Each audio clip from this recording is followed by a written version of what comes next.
मैं समय हूँ, सभ्यताओं का जन्म, उत्कर्ष और पतन, सबका साक्षी। मैंने साम्राज्यों को शिखर तक पहुंचते देखा है और उन्हें अपने ही भूलों से ध्वस्त होते भी देखा है। मेरी स्मृति में एक कथा बार बार लौटती है, प्राचीन रोम की। एक समय था जब रोम केवल सत्ता नहीं था, वह एक जीवंत सभ्यता थी। वहाँ देवता केवल मूर्तियां नहीं, जीवन की धड़कन थे। उनका पूजन समाज की आत्मा था। किंतु धीरे धीरे एक परिवर्तन आया। बुद्धिवाद और शंका ने श्रद्धा को विस्थापित किया। देवताओं को दिव्यता से उतारकर केवल मानवीय कथा पात्र बना दिया गया। मंदिर आस्था के केंद्र से अधिक सांस्कृतिक स्मारक बन गए।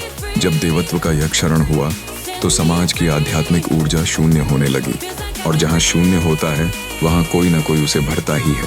यही शून्य संगठित, केंद्रीकृत और एकेश्वरवादी ईसाईयत ने भर दिया, जिसने पहले रोम की आत्मा बदली और फिर पूरी सभ्यता को ही अपने रंग में रंग दिया। परिणाम यह हुआ कि रोम, जिसने संसार को झुका रखा था, अपनी पहचान ही खो बैठा। आज मैं भारत की ओर देखता हूँ तो वही छवि उभरती है। यह भूमि जिसने देवत्व को अर्चित किया, गोत्र और कुल देवताओं को जीवंत रखा, लोक देवताओं और ऋषि परंपराओं से समाज को जोड़ा, वही भूमि अपने मूल को विस्मृत कर रही है। 300 वर्षों से योजनाबद्ध प्रयास किए गए हैं। पश्चिमी शिक्षा, वामपंथी विचारधारा और तथाकथित आधुनिकता ने भारतीय परंपराओं को अंधविश्वास और पोंगा पंथ कहकर उपहासित किया। हमारे देवी देवताओं को केवल पौराणिक पात्र या जातीय नायक तक सीमित कर दिया गया। विश्वविद्यालयों और मीडिया ने इसे और पुष्ट किया। आज का शिक्षित वर्ग अपने ही मूल से कट चुका है। उसे अपने गोत्र का ज्ञान नहीं, अपने कुल देवता की पहचान नहीं, अपने ऋषि और परंपरा का स्मरण नहीं। गांवों में जहां अभी श्रद्धा शेष थी, वहां भी आधुनिक शिक्षा और डिजिटल संस्कृति ने प्रवेश कर लिया है। पर्व त्योहार अब केवल अवकाश हैं, उनका आत्मिक मर्म कहीं खो गया है, और इस रिक्ति को नए नव देवता भर रहे हैं। फिल्मी सितारे, खेलों के खिलाड़ी, राजनीति के प्रतीक और सोशल मीडिया के चेहरे, ये क्षणिक आदर्श बन चुके हैं, जिनका परंपरा, तप या आत्मिक अनुशासन से कोई संबंध नहीं।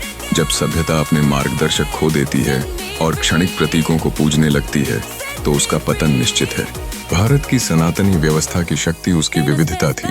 हर कुल, हर ग्राम, हर जाति की अपनी परंपरा और देवता थे। यह विकेंद्रीकरण ही हमारी जीवंतता था। किंतु अब्राहमिक विचारधाराओं ने इस विकेंद्रीकृत शक्ति को तोड़कर केंद्रीकृत संरचना थोपने का प्रयास किया है। समाज और धर्म पर केंद्रीकरण का यह दबाव हमारी आत्मा को क्षीण कर रहा है। मैं समय हूँ, मैं चेतावनी देता हूँ कि यदि भारत ने स्मृति और श्रद्धा का यह सूत्र नहीं पकड़ा, तो उसका आत्मविस्मरण ही उसके विनाश का कारण बनेगा, और तब किसी बाहरी आक्रमण की आवश्यकता भी नहीं होगी। परंतु आशा अब भी जीवित है। गांवों की गलियों में, कुल देवताओं की पूजा में, लोक देवताओं के उत्सव में वह ज्योति अब भी जल रही है। यदि हम पुनः स्मरण करें, पुनः श्रद्धा जगाएं और अपने ऋषि मूल की ओर लौटें, तो यह सभ्यता अमर बनी रहेगी। मैं समय हूँ, मैंने पतन भी देखा है और पुनर्जागरण भी।